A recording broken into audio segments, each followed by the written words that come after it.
Welcome to లాలనర్. ఈ వీడియోలో మనం కోవిడ్ కస్టడీ హత్యలకు కారణమైన 9 మంది పోలీసులకు కోర్టు మరణశిక్ష విధించింది.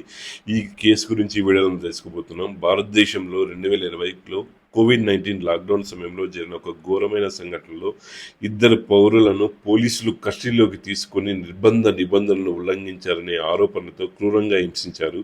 వారికి వైద్య సహాయం నిరాకరించడం వల్ల వారు మరణించారు. ఈ సంఘటన దేశవ్యాప్తంగా తీవ్రమైన ఆగ్రహాన్ని రేకెత్తించింది.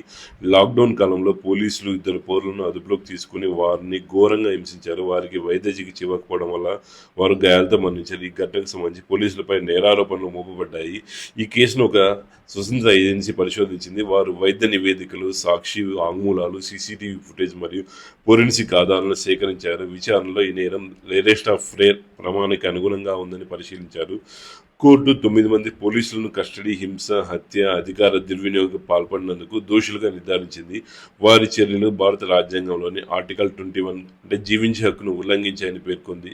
కోర్టు వారికి మరణశిక్ష విధించింది. దీన్ని రేరెస్ట్ ఆఫ్ రేర్ కేసుగా పరిగణించారు. ఈ కేసు చాలా చట్టపరమైన ప్రాముఖ్యత కలిగి ఉంది. పోలీసు వారి బాధ్యత. ఈ తీర్పు పోలీసులు చట్టానికి అతీతులు కాదని, వారి చర్యలకు బాధ్యులని నిర్ధారిస్తుంది.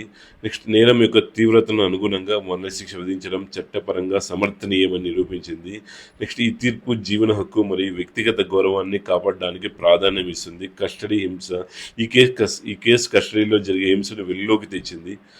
పోలీస్ వ్యవస్థలో సంస్కరణలు మరియు శిక్షణ అవసరాన్ని నొక్కి చెప్పింది. సుప్రీంకోర్టు నిర్దేశించిన మార్గదర్శకాలను కఠినంగా అమలు చేయాలని కోరింది. బాధితులకు న్యాయం కోసం విశ్వాసం కలిగించే ప్రభావం చూపింది. ఈ తీర్పు అధికార దుర్వినియోగానికి వ్యతిరేకంగా బలమైన సందేశాన్ని ఇస్తుంది.